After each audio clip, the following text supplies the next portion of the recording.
8. भारत हा समस्यांचा देश आहे. भारतात अनेक मूलभूत समस्या आहेत. दारिद्र्य, लोकसंख्या वाढ, महागाई आणि बेकारी या अनेक समस्यांपैकी बेकारी ही एक महाभयानक समस्या असून तिने सध्या रौद्र स्वरूप धारण केले आहे. आपल्या देशातील वाढत्या बेकारीस अनेक गोष्टी जबाबदार आहेत.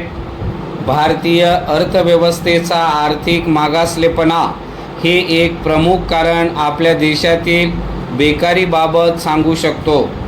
पूर्वी ज्या देशात सोन्याचा धूर निघत होता त्या देशात स्वातंत्र्योत्तर काळात मात्र स्वातंत्र्यापासूनच दारिद्र्याचे बीज रोवले गेले आहे. दारिद्र्यापोटी सर्व काही प्रसवते असे म्हटले जाते, म्हणून दारिद्र्यामुळे बेकारी अधिक वाढत गेली असे म्हणावे लागते. दारिद्र्यामुळे भरभराटीला पोषक वातावरण नसल्यामुळे बेकारी अधिक तीव्रतेने जाणवते. परिच्छेद. स्वातंत्र्योत्तर काळात आपण अर्थव्यवस्थेची रचना चुकीच्या पायावर निर्माण केली.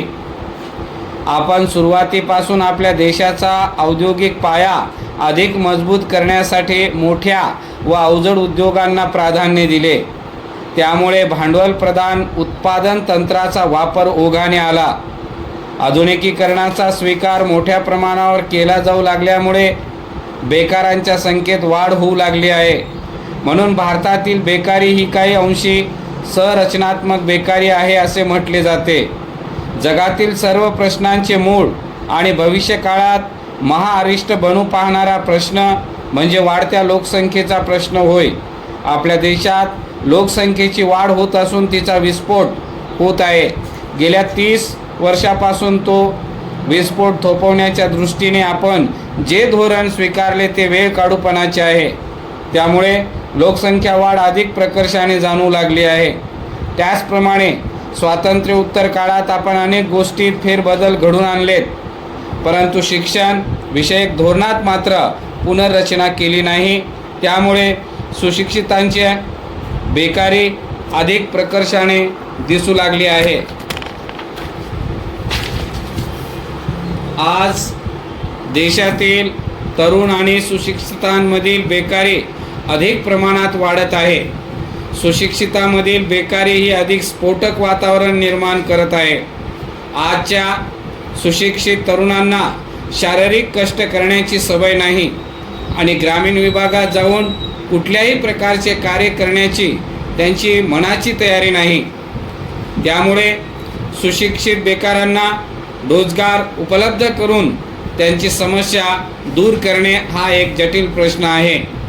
तरुण सुशिक्षित वर्ग असंतुष्ट राहिला तर तो राष्ट्रीय शांततेला आणि सुव्यवस्थेला धोका निर्माण करू शकतो.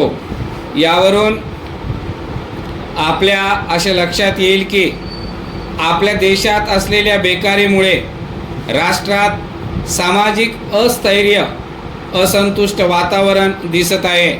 वाढत्या बेकारीमुळे आर्थिक प्रगतीला खीळ बसून विकास मंदावला आहे. म्हणून बेकारी दूर करण्यासाठी रोजगारविषयक धोरणाची पुनर्रचना करणे आजची प्रमुख गरज आहे.